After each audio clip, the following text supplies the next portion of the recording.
Hey guys, today we're going to talk about kind of what's going on in the West and the East during the time of the Cold War and the cultural differences they have. So let's talk about the West. This includes, Western Europe and a little bit the United States. We see democracy being the main government that we have in Western European and in American, in the United States government. We see an increase of the welfare state. We see this very much so in Europe, but also in the United States with Medicare and Medicaid, providing health insurance to the very poor, to children, to the elderly. We see, the rise of universal health care in Western European nations, again, state being more involved in providing for the people. There's a green movement that goes on, concern about the environment is a new thing within Western democracies. The European Union is also formed during this time, and this is basically a collection of Western European countries that tie them together with political and economic decisions. There's a great CPG Grey video about the European Union if you want to watch and learn more about the European Union. An increase in food supply, and we also see more people moving away from traditional careers and going into service sector careers.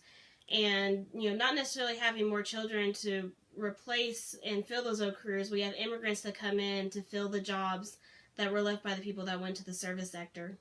We see the rise of consumer goods. It's joke that Play-Doh won the Cold War because goods like that don't really have much of a useful purpose. You can't eat Play-Doh. Goods like that are what win the Cold War because people will buy them and put money into the economy. And so that the economy is able to produce more goods and people can spend more in the economy, and that grows the economy. The Soviet Union didn't have that.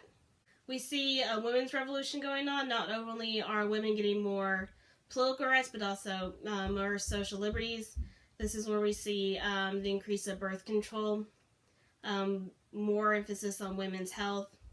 We also see pop culture, 50s, 60s, 70s, 80s, Beatles, disco, rock and roll. Alright, now let's talk about Eastern culture, culture under the Soviet Union. So Stalin wanted to put in place kind of a one communist system, that one type of communism that is the same for all communist countries.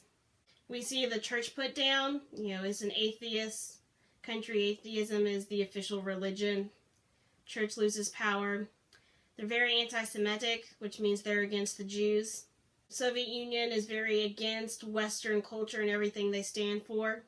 Their economy is based on collectivization and industrialization, so kind of putting everything in the pot together, and government controls the means of production.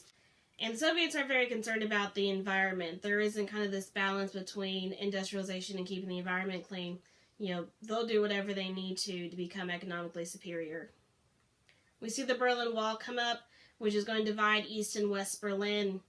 Now, West Berlin is part of Western Germany, but it's in East Germany, and so basically they build this wall around it to keep Eastern Germans in Eastern Germany so that they can't go to Western Germany and get the rights and the culture and the goods that the West provides. So in West Berlin, they're basically cut off from the rest of the world, and the Western powers are going to have to airlift supplies in for a while. Relatives, if they lived on different sides of the town in Berlin, couldn't see each other for, about 50 years when the wall was up. And sometimes, calls were monitored by the eastern side. In Soviet Union, there wasn't freedom of the press.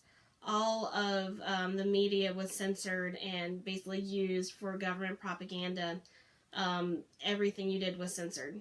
We do have small families in the Soviet Union, but women actually have more rights because they have to work. And so we do see women having more rights in the Soviet Union because they have more opportunity for jobs. After Stalin dies, we do see de-Stalinization, basically getting rid of everything that had to do with Stalin. People didn't like him. He was kind of crazy, killed a lot of people, etc. And so now the policy is to move more towards outdoing the West economically than being involved militarily against the West. Okay, so that's kind of the difference between what's going on in the East and what's going on in the West during the Cold War. See you next time.